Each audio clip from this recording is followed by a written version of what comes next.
Hello बच्चों, कैसे हैं। उम्मीद करते हैं कि आप सभी को अच्छे होंगे। आपका मेरे YouTube चैनल सरकारी टैलेंट में एक बार फिर से बहुत बहुत स्वागत है। आज हम लोग मैट्रिक के क्लास का एक्सरसाइज 4.2 पढ़ेंगे, जिसमें है किसी भी द्विघात समीकरण का फैक्टराइजेशन विधि द्वारा यानी गुणनखंड विधि द्वारा उसका हल निकालना, और जिसको हमने फैक्टराइज करने का तरीका 9th क्लास में हम लोग पढ़ चुके हैं। और अगर नहीं पढ़े हैं तो आप पूरे वीडियो में बने रहिए और इसमें देखिएगा, इसे हम बता देंगे। चलिए शुरू करते हैं। वीडियो शुरू करने से पहले नए आने वाले दोस्तों से गुजारिश है कि लाल बटन दबाकर मेरे चैनल को सब्सक्राइब कीजिए और साथ ही साथ बेल आइकन भी जरूर दबाइए। तो चलिए शुरू करते हैं।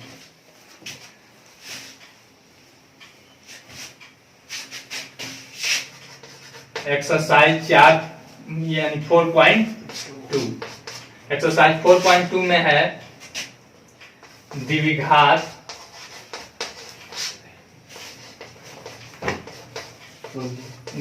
समीकरण का गुणनखंड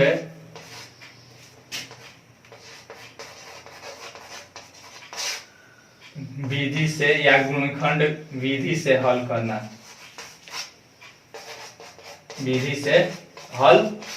करना, यानी कि solution of quadratic equation by factorisation method. अब देखिए इसमें क्या होता है, हम इसको क्या करेंगे, एक एग्जांपल लेकर हम इसे समझेंगे। सबसे पहले थोड़ा सा हम रिवीजन कर देते हैं। क्वाड्रेटिक इक्वेशन का स्टैंडर्ड फॉर्म होता है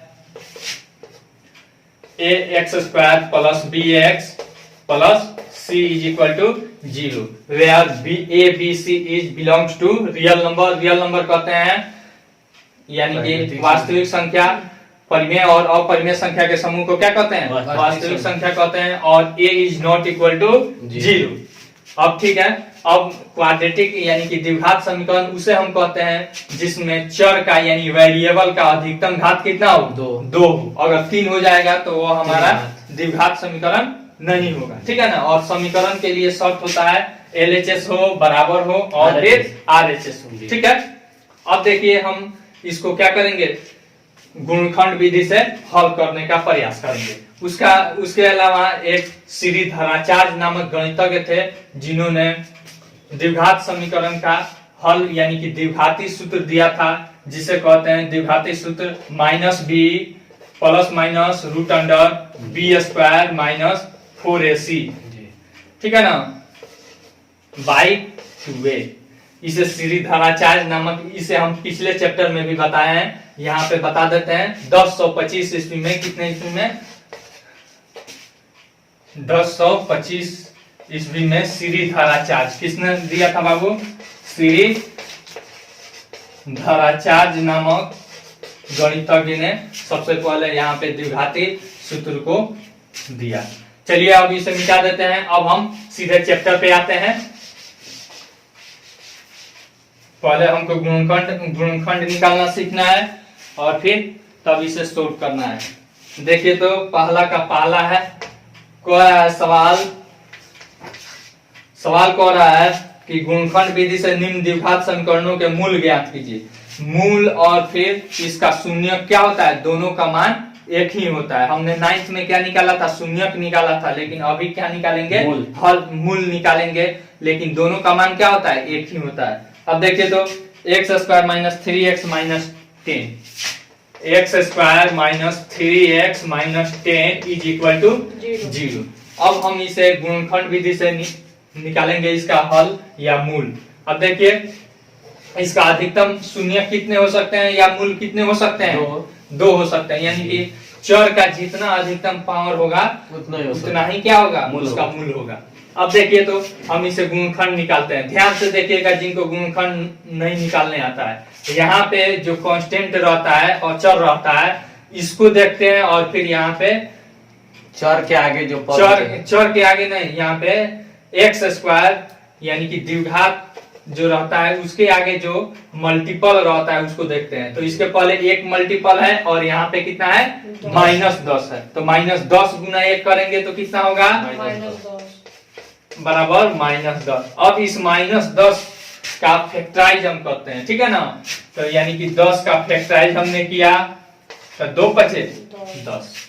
अब दूसरा हमारा हमने एक कंडीशन देख लिया इसमें। दूसरा हम क्या चीज इसमें देखते हैं, दूसरा चीज हम देखते हैं में किसमें, अचर में, कांस्टेंट में के पहले कौन सा चिन्ह है, माइनस चिन्ह है। क्या है, माइनस चिन्ह है। माइनस चिन्ह इंडिकेट करेगा कि यहाँ पे हम जोड़ या घटा कर जो भी करते हैं तो कौन सा क्रिया करेंगे, ठीक है ना। तो कौन सा क्रिया, घटा कर हमारा 3x आएगा। घटा कर कितना आएगा, -3x आएगा, ठीक है ना। क्या करके आएगा, घटा कर। यहाँ पे ये जो साइन दिखाता है कि कौन सा क्रिया आप करके यहाँ पे ये पूरा टर्म लेकर आइएगा बीच वाला, ठीक है ना। तो यहाँ पे माइनस है तो यानी कि घटा कर हम -3x लेकर आएंगे, ठीक है। तो अब देखिए तो 2 5 हो गया, तो अब 5 में से 2 घटाएंगे तो 3 आ जाएगा कि नहीं आ जाएगा। अब देखिए बराबर दे देंगे या फिर याद दे देंगे, यहाँ पे बराबर है तो x², यहाँ पे -5x और फिर +2x। अब देखिए हम क्या करते हैं, ऐसे जोड़ते घटाते हैं कि इसमें इसके वैल्यू में क्या हो, चेंजिंग ना हो। अब देखिए तो -5x + 2x, अब माइनस प्लस माइनस का क्रिया होगा, 5 में से 2 गया 3, यानी कि -3 हो जाएगा। फिर प्लस माइनस ना है, -10 = 0। अब देखिए तो इसमें से क्या करेंगे, x निकाल लेंगे, x कॉमन हो जाएगा, यहाँ पे बच जाएगा x बच जाएगा और यहाँ पे 5 बच जाएगा। अब इसमें से देखिए +2 कॉमन होगा या -2 +2 कॉमन करेंगे, तब कोशिश करते हैं कि यहाँ पे ऐसा ही आए, ठीक है ना।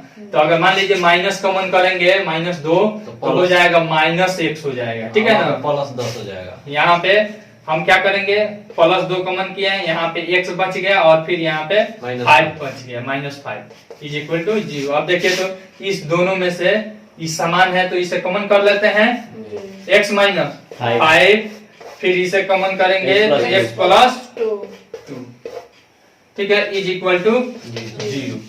अब लेते हैं, अब हम क्या करते हैं, एक बार इसको 0 के बराबर लेकर सोल्व करते हैं और फिर एक बार इसको लेकर 0 के बराबर सोल्व करते हैं, तो हमारा सॉल्यूशन निकलता है। क्यों करते हैं, मान लीजिए यह दोनों टर्म गुना होकर 0, या तो ई टर्म 0 होगा तो भी ई टर्म पूरा 0 हो जाएगा, या फिर ई टर्म 0 होगा तो फिर ई पूरा टर्म 0 हो जाएगा। इसीलिए हम अलग अलग करके इसको देखते हैं। यदि x - 5 = 0 तो x बराबर 5 हो जाएगा। फिर यदि x + 2 = 0 तो x बराबर हो जाएगा -2। ठीक है, आसान है कि नहीं। यानी कि एक अल्फा हो गया मूल हमारा 5 और फिर बीटा हो गया -2। आसान है कि नहीं। हमारा x का वैल्यू निकल गया, एक बार x बराबर 5 और एक बार x बराबर -2। आसान है कि नहीं है। आप गुणनखंड के द्वारा इसको बना लीजिएगा, गुणनखंड तोड़ने में कोई दिक्कत नहीं ना होगा। मिटा देते हैं।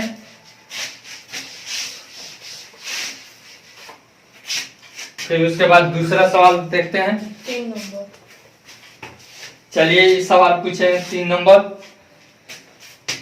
तीसरा सवाल कह रहा है √2x² + 7x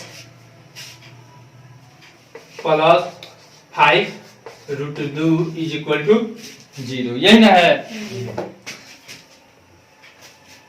अब देखिए √2 है, अब इसको इससे मल्टीप्लाई कीजिए, देखिए तो कितना हो जाएगा, √2 गुना √2 होगा तो यानी 2 हो जाएगा, यानी 10 हो जाएगा। क्या हो जाएगा, 10। तो 2 बचे 10।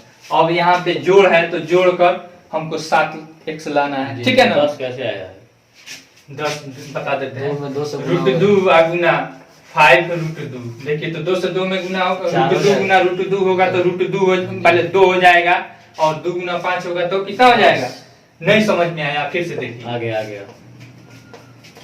√2 गुना √2 गुना 5 है, यही ना है इसका क्लियर जी।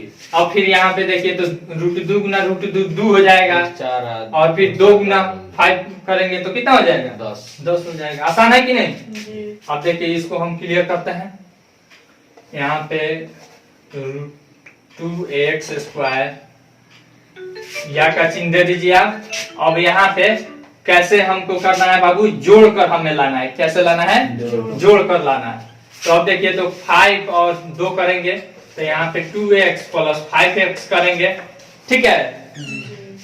फिर यहाँ पे प्लस 5√2 इज इक्वल टू 0। कोई दिक्कत नहीं। अब एक और चीज, अगर मान लीजिए आपको लगता है कि हमारा समीकरण सही जा रहा है कि नहीं, हमारा फैक्टराइज सही जा रहा है कि नहीं, तो क्या करेंगे? इस दोनों को गुना कर देंगे आपस में। इस दोनों को गुना करने पर और इसको गुना करने पर अगर बराबर आएगा तो कहेंगे कि हमारा फैक्टराइज क्या है? सही जा रहा है। जैसे में आप देखिए √2x² गुना 5√2, √2 गुना √2 हो जाएगा, 2 बचे 10x², ठीक है। अब इसको गुना कीजिए, 2x गुना 5x। अब बताइए, तो 2 बचे 10 और x गुना x बराबर x², दोनों समान है और तो हमारा फैक्टराइज क्या हो रहा है? सही जा रहा है। अब देखिए, तो इसमें x कॉमन हो जाएगा, होगा ना जी। या फिर आप √2x कॉमन कर सकते हैं। हम क्या कर देते हैं? √2x कॉमन कर देते हैं, √2x कॉमन कर देते हैं। यहाँ पे बच जाएगा x, कोई दिक्कत? फिर यहाँ पे अब देखिए, इसमें से 2 के बदला में हम लिख सकते हैं √2 जी। और गुना √2 लिख सकते हैं। तो ये वो √2 निकल गया तो क्या बच गया? √2 बच गया। आसान है कि नहीं? समझ में आ रहा है ना? फिर यहाँ पे देखिए, इसमें से अगर हम 5 निकाल देते हैं, प्लस 5 हम कॉमन कर देते हैं, तो बच जाएगा x और प्लस √2 इज इक्वल टू 0। आसान है कि नहीं? x प्लस √2 हो जाएगा। x प्लस √2 कॉमन हम कर लेंगे तो हमारा क्या बच जाएगा? √2x कितना? √2x plus 5। x के ऊपर ही रूट मत चढ़ा दीजिएगा। फिर यहाँ पे प्लस 5 इज इक्वल टू 0। अब देखिए, या तो ई टर्म 0 या तो ई टर्म 0, तो यहाँ पे x plus √2 is equal to 0 और फिर यहाँ पे हो जाएगा x is equal to minus √2। आसान है कि नहीं? फिर यदि ई टर्म होगा √2x plus 5 is equal to 0, तो यहाँ पे हो जाएगा √2x इज इक्वल टू -5। तो किधर चौक दो तो बाबू। फिर यहाँ पे x बराबर हो जाएगा -5/√2। आसान है कि नहीं? देखिए, तो एक बार हमारा एक मूल आ गया हमारा -√2 और एक मूल आ गया -5/√2। आसान है कि नहीं? चलिए बना लीजिएगा।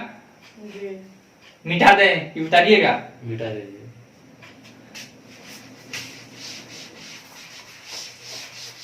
फिर दूसरा सवाल हम देखते हैं। उदाहरण 1 में दी गई समस्याओं को हल कीजिए। तब इसको हल कर लीजिएगा जैसे हम बताए उसी तरह से, ठीक है ना जी, हो तो जाएगा। सीधे हम तो हल नहीं, उदाहरण है। उदाहरण उसमें उदाहरण इधर आप मान लीजिए, इधर देखिएगा उदाहरण किधर है, यहाँ पे दिया है। निम्न स्थितियों को गणितीय रूप में पेज नंबर कितना है? 79 में है। तो आप यहाँ से इसको सोल्व कीजिएगा। जो प्रॉब्लम होगा कमेंट करके आप पूछ सकते हैं। तीसरा सवाल क्या कह रहा है? तीसरा कह रहा है, ऐसी दो संख्याएं ज्ञात कीजिए जिनका योग क्या है? 27 हो और गुणनफल 182।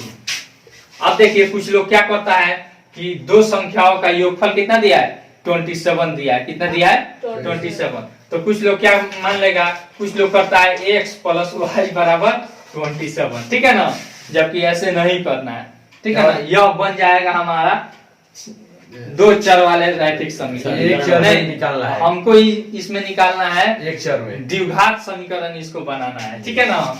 तो हमको 2 कंडीशन दिया है, तो मानेंगे कि पहली संख्या क्या है? x है। माना कि पहली संख्या बराबर x है, ठीक है ना। तो दूसरी बराबर हो जाएगा 27 माइनस एक्स। दूसरी बराबर हो जाएगा जो कुल दिया है योग में से वो घटा लेंगे तो दूसरी निकल जाएगा 27 माइनस एक्स। अब क्या कह रहा है? गुणनफल कह रहा है। क्या कह रहा है? गुणनफल। गुणनफल बराबर देखिए तो एक्स और गुना 27 माइनस एक्स। गुणनफल कितना दिया है बोलिए? यहाँ हटाइए 182। 182 इज इक्वल टू 27x और यहाँ पे माइनस एक्स स्क्वायर। कोई दिक्कत? अब इसको इधर ला लीजिए, रूट में आ जाएगा। माइनस माइनस है तो प्लस हो जाएगा एक्स स्क्वायर, फिर यहाँ पे minus 27x minus 182 is equal to 0। अब सोल्व नहीं कर लीजिएगा, हो जाएगा, मिटा देते हैं।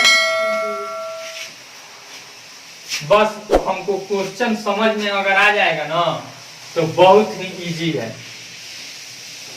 अगर नहीं आया समझ में तो वही फास्ट लगता है। फिर चौथा सवाल क्या कह रहा है? दो क्रमागत धनात्मक पूर्णांक ज्ञात कीजिए जिनके वर्गों का योग 365 हो। दो क्रमागत धनात्मक पूर्णांक, तो अभी इसके पहले चैप्टर में बताए थे। अब चाहे यहाँ पे देखिए, मान लीजिए अगर हम कोई संख्या 3 दे देते हैं और कहते हैं कि इसका अगला क्रमागत पूर्णांक बताइए, ठीक है ना? मतलब इसके अगला संख्या, तो आप क्या कहिएगा? 4। तो ये कैसे आया? यानी इस संख्या में आपने 1 जोड़ा, ठीक है ना?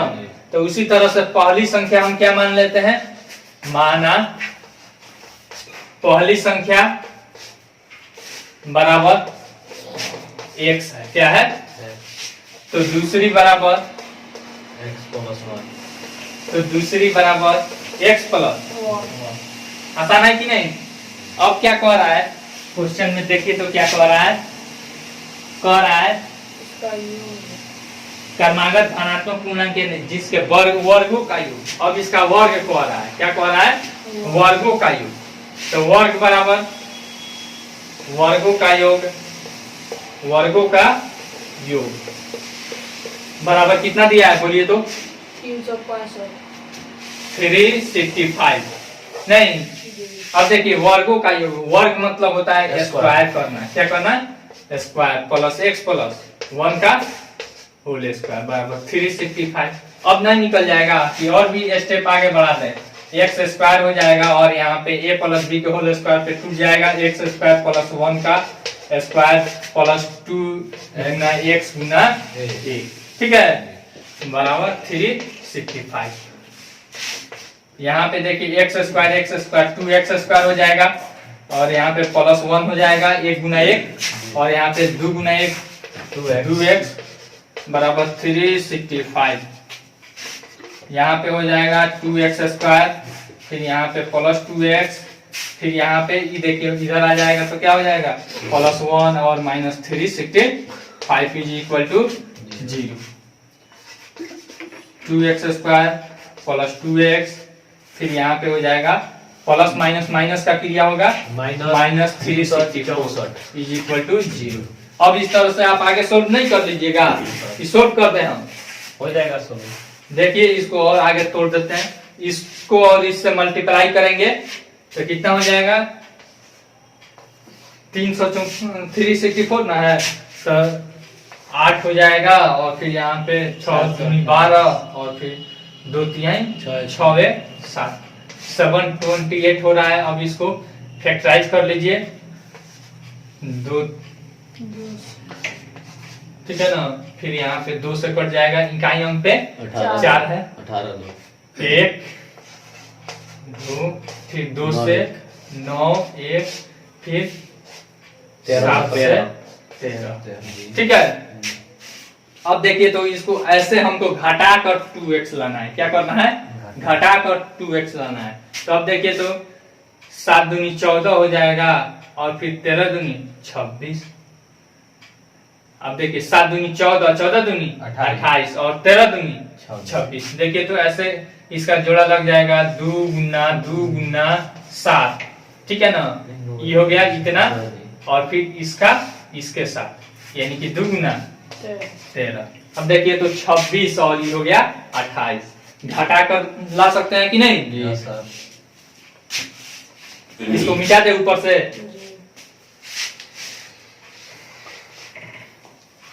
आसान है, बस जिनको फैक्टराइज करने नहीं आता है वो थोड़ा सा इसमें मेहनत करेंगे, बस हो जाएगा। या का चिन्ह दे दीजिए 2x²।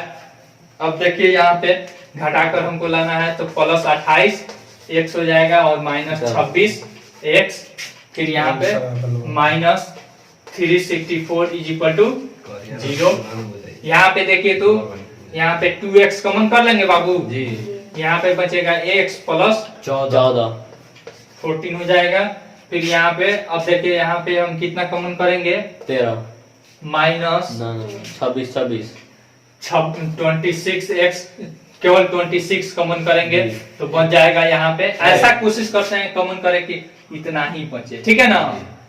तो यहाँ पे x और फिर माइनस हम कॉमन कर लिए हैं तो माइनस निकल गया तो क्या बचा प्लस। या फिर इसका ऐसा भी तरीका है आप कि यहाँ पे कौन ऐसा चिन्ह रखे कि इससे फिर से मल्टीप्लाई करने पे यही चिन्ह है, ठीक है ना। तो माइनस रखेंगे तो माइनस माइनस प्लस हो जाएगा, चिन्ह बदल जाएगा तो क्या रखेंगे प्लस रखेंगे, प्लस माइनस फिर से माइनस हो ही जाएगा। अब देखिए यहाँ पे क्या बच जाएगा 14 हो जाएगा। देखिए तो 14 होगा कि 28 ना 14 होगा, क्या होगा 14 इज इक्वल टू 0। फिर यहाँ पे x प्लस 14 हो गया। फिर यहाँ पे ई क्या बचा, यहाँ पे ई बच जाएगा 2x और माइनस 26, क्या बाबू इज इक्वल टू 0, क्या हो गया। फिर यहाँ पे यदि इतना इज इक्वल टू 0 माइनस 14 तो x बराबर x लिख देते हैं माइनस 14, ठीक है। और फिर यहाँ पे यदि 13/1 2x minus 26 is equal to 0, तो यहाँ पे हो जाएगा x इज इक्वल टू 26/2 यानी कि 13/1 एक 13 हो गया और यहाँ पे माइनस 14 हो गया। आसान है कि नहीं है? बना लीजिएगा, मिटा देते हैं। पढ़ाते समय आप लोग देखिए समझिए, ठीक है, और अपने से खुद से बनाइएगा तब आप लोग का दिमाग क्या करेगा डेवलप करेगा। फिर यहाँ पे 4 सवाल हो गया। फिर 5 नंबर देखते हैं। एक समकोण त्रिभुज की ऊंचाई इसके आधार से 7 cm कम है, यदि कोण 13 cm हो तो अन्य दो भुजाएं ज्ञात कीजिए।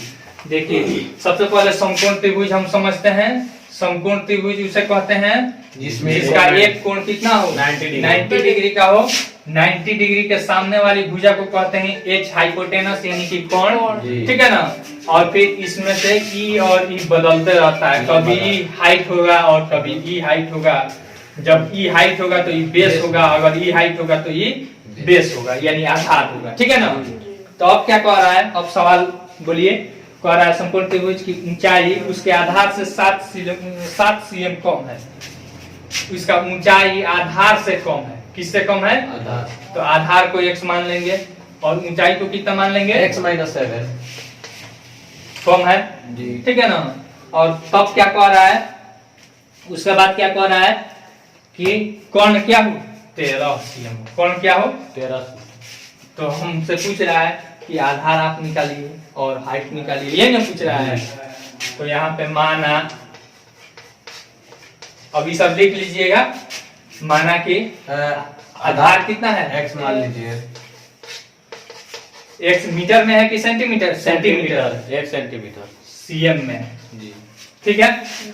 तो ऊंचाई बराबर हो जाएगा x माइनस 7 cm। अब देखिए तो पाइथागोरस पर में आप लोग को याद है कि भूल गए हैं, 9th क्लास में आप पढ़े होंगे। याद है कर्ण स्क्वायर बराबर लंब square plus Aadhaar Aadhaar square. Square. अब यहाँ पे लिख दीजिएगा H h स्क्वायर बराबर b square, p square, p मतलब परपेंडिकुलर यानी कि लंब, b square plus b square, b मतलब बेस यानी आधार स्क्वायर, h मतलब हाइपोटेनस यानी कि कर्ण स्क्वायर। अब देखिए यहाँ पे सब जगह वैल्यू पुट कर देंगे। यहाँ पे दिया है 13 का स्क्वायर, 13 का स्क्वायर फिर is equal to X P minus 7. Is equal to कितना है? पी देखिए तो यहाँ x पे माइनस 7 का स्क्वायर x माइनस 7 का x होल स्क्वायर, फिर प्लस b है x स्क्वायर। अब इसको सोल्व कर देंगे 169 हो जाएगा। फिर यहाँ पे देखिए a माइनस बी का होल स्क्वायर के सूत्र पे तोड़िएगा, x स्क्वायर प्लस 49, ठीक है ना, -2 और फिर माइनस 7 दूनी 14x, ठीक है ना, और फिर यहाँ पे हो जाएगा प्लस x स्क्वायर, यहाँ पे कोष्ठ में डाल दीजिएगा a माइनस बी का होल स्क्वायर, इस सूत्र पे बनाए हैं, a square plus B square और माइनस 2ab, प्लस 2ab होगा माइनस 2ab।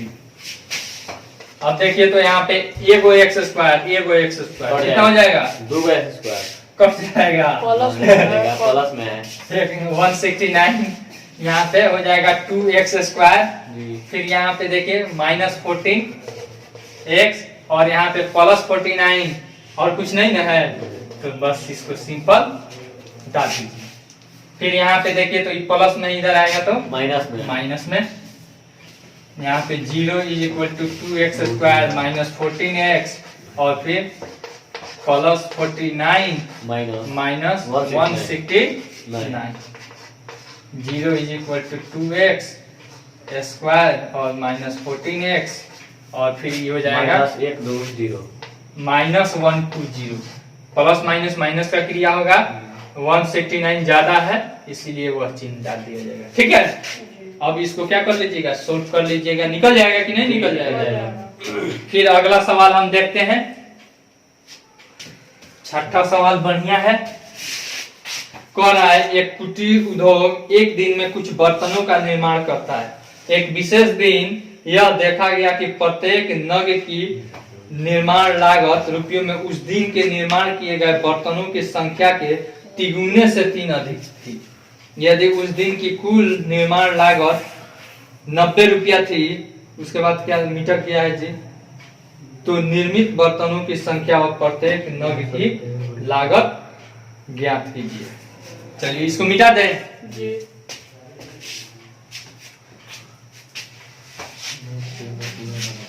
छठा नंबर सही सवाल है थोड़ा सा, अब इसको समझने की जरूरत है। क्या करने की जरूरत है? समझने की जरूरत है। कह रहा है कि कोई कुटीर उद्योग, कुटीर मतलब छोटा उद्योग जो लघु उद्योग, फिर जैसे बीड़ी बनाने वाला हो गया, नहीं बर्तन बनाने वाला हो गया, ये सब कह रहा है एक विशेष दिन यह देखा जाता है प्रत्येक नग की निर्माण, नग मतलब समझता है लोग जी, बर्तन पे जो नहीं आता है, चाहे चूड़ी वगैरह पे लगा, हाँ चूड़ी ओड़ी पे जो चमकीला लगाया जाता है वही क्या है? नग है, या पत्थर की तरह जो चमकता है, प्रकाश, तो वह क्या है? नग कहलाता है।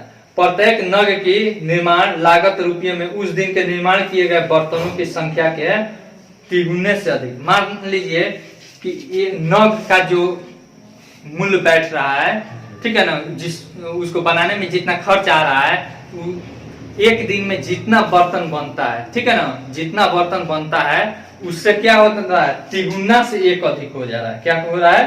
तिगुन नहीं, संख्या के दुगुना से 3 अधिक। कितना से? दुगुना से 3 अधिक।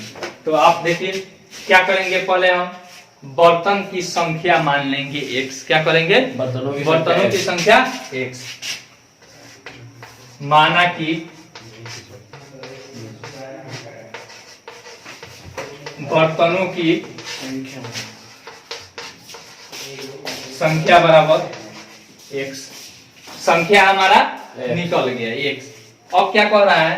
नग का लागत। क्या कह रहा है? नग की लागत। नग की लागत क्या कह रहा है? 2 गुना से 3 अधिक, यानी 2 गुना x और प्लस 3 बराबर 2x प्लस 3 रुपया। बर्तन की संख्या इतना और एक नग का लागत कितना? इतना। तो अब मान लीजिए यहाँ पे कोई कलम हम मान लेते हैं, एक कलम की संख्या मान लीजिए 10, एक कलम का मूल्य 5 रुपया, तो कुल कलम का मूल्य कितना हो जाएगा? 5 गुना 10 करेंगे ना, तो 5 10 अच्छा। उसी तरह से यहाँ पे दे दिया है एक बर्तन का इतना और फिर नग की लागत इतना रुपया, ठीक है ना। तो कुल निकालने के लिए क्या करेंगे? दोनों को मल्टीप्लाई कर देंगे। क्या करेंगे? दोनों को मल्टीप्लाई। मल्टीप्लाई कर देंगे। अब देखिए कुल निर्माण लागत प्रश्न से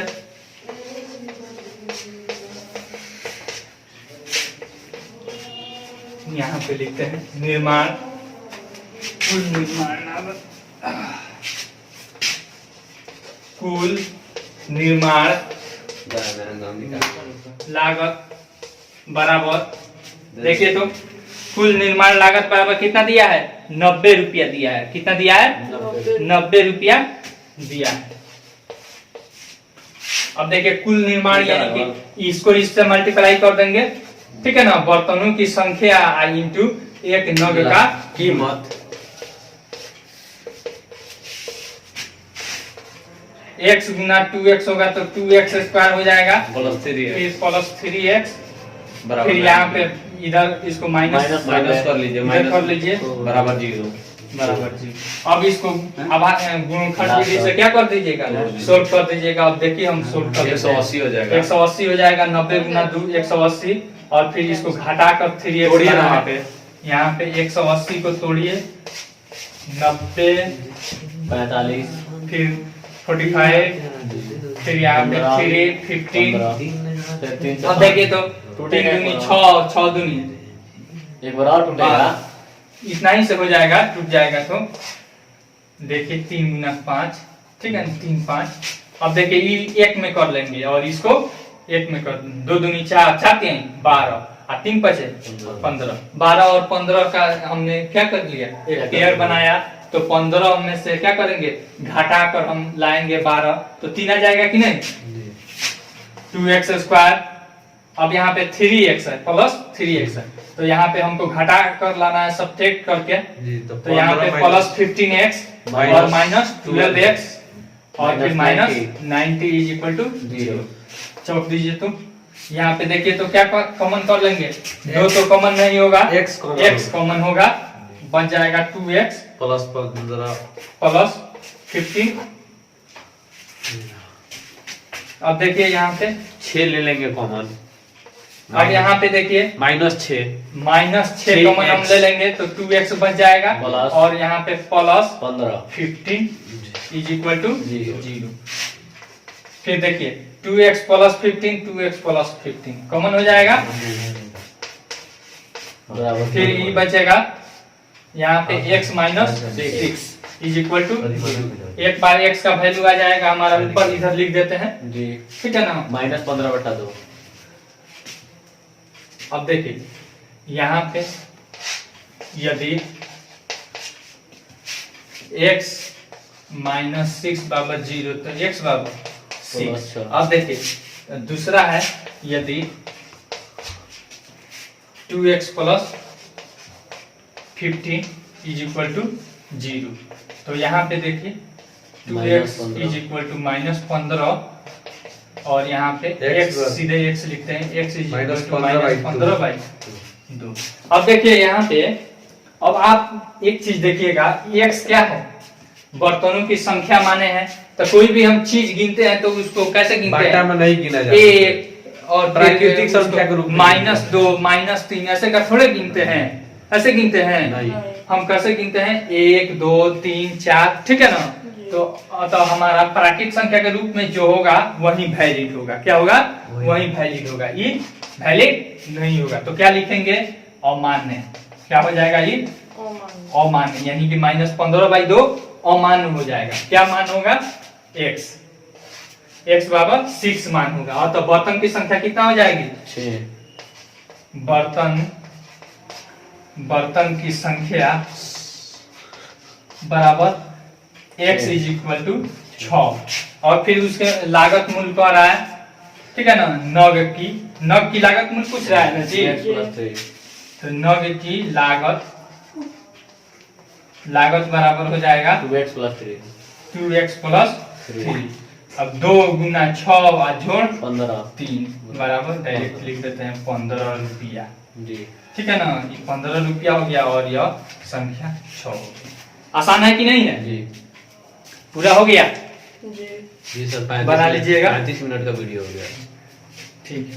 काट दीजिए। आई होप आपको यह वीडियो बहुत पसंद आई होगी। अगर आपको इस चैप्टर में कहीं भी कुछ भी प्रॉब्लम होता है तो आप कमेंट करके निर्धारक पूछ सकते हैं, जरूर आपके कमेंट का सब दिया जाएगा। Thanks for watching. सब निकाल